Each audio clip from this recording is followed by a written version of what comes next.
Welcome to GreenKeepers, where we provide tips for small businesses. I'm Bryce Gill, Assistant Editor for Green Industry Pros, and here with me is the author of Amplify Your Business and founder and CEO of SquareStack, Bill Furlong. But before we jump into today's video, make sure you like, subscribe, and hit that post notification bell so that you are updated every time we post a new video.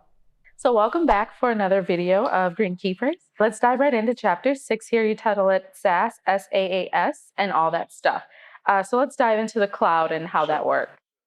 Cloud software, it's not really in a cloud, but the way it became that term was the old days, as recently as a couple of years ago, most people had servers in their offices or at a co-location facility, and that they own those servers. But through the massive scaling of the internet and speed and bandwidth, we're able now to host systems at faraway cloud facilities. And so what that meant is that so many other businesses, companies, individuals can now access software without actually upgrading servers, investments in hardware. So the cloud really doesn't mean there isn't a server. It's just that they're maintained elsewhere by other software makers in companies like Google and other big companies. So the cloud is really just a term for this revolution in SaaS. And so that's the other term that most of our small business owners are starting to learn and what it means. And it means software as a service. So if you tie that to what I just said, cloud, it means you're not actually hosting and running the software on your own hardware. That's what makes it less expensive, more nimble, and quite frankly, because of all the investments made by venture capitalists and entrepreneurs, software is much, much easier to use. So SaaS, software as a service, emanating from the cloud infrastructure that's really servers everywhere else, leads us to one more term that you're going to hear from us is business apps. So business apps is just shorthand for business applications. So when you hear us talk about, or any other voice in the marketplace, it's business apps means software as a service. What is SaaS and stuff? Like now, I know about the cloud and the important aspects of owning. Why is it important for business owners to know about SaaS and the cloud? One is, of course, with the recent COVID reinvention of how you go to work, the actual move to more remote work, less physical in-place work, although our market here obviously has to be on the field, on the lawn, in the outdoors.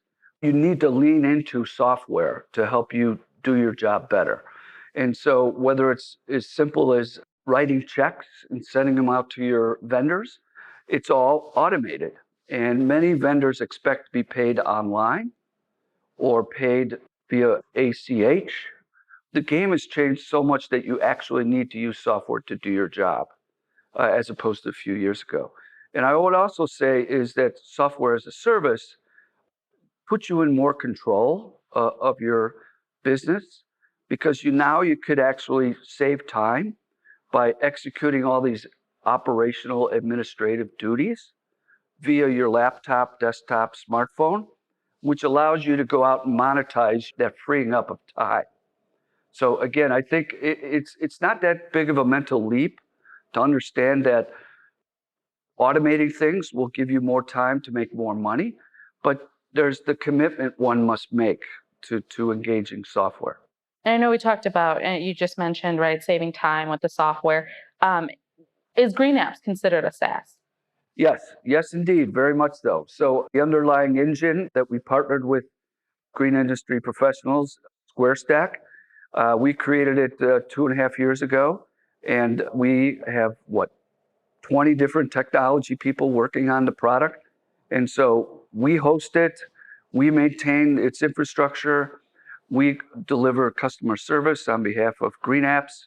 So yes, when someone signs up at $10 a month, they have a 1-year contract after a free trial, and we're hosting all the activities and really make it really simple for that landscape business to manage all their software in one place.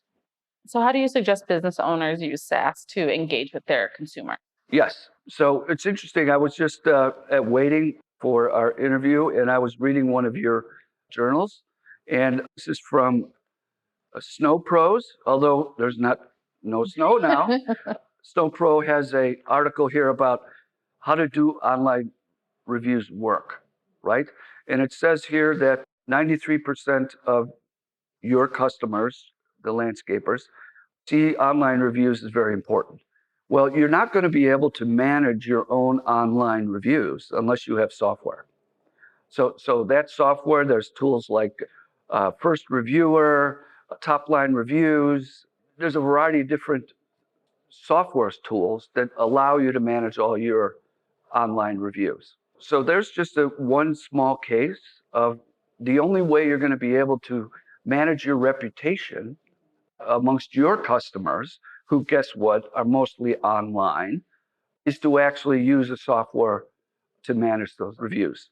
Vendors upstream, whether you're buying Toro equipment or Caterpillar, Polaris, whatever they are, you are typically going to have to work with them online to order your parts, to schedule maintenance, to understand the health of the existing engines, et cetera, through their maintenance programs. So as we move forward post-COVID, this is accelerating. You're really going to be cut short if you don't embrace and use the various tools that are available. Awesome. So what would be your tip of the day for business owners in the landscaping industry?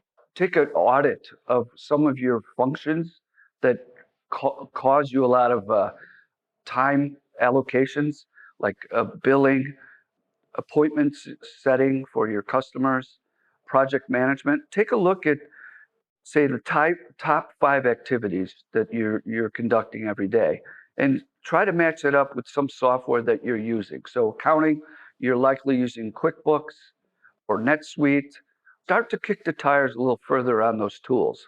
Devote a half hour a day or a couple hours a week to really diving into those software tools you already have and understand some of the internal filters, tools that you are not using. So going into QuickBooks, you may find a new report that gives you cash flow by week, or you could set an alert when you get a deposit of more than X. So just taking a little time, getting yourself more into a ritual of using the software is a great way to get you going and committed to using software first. Awesome. Yeah. And that was our tip of the day. Yeah.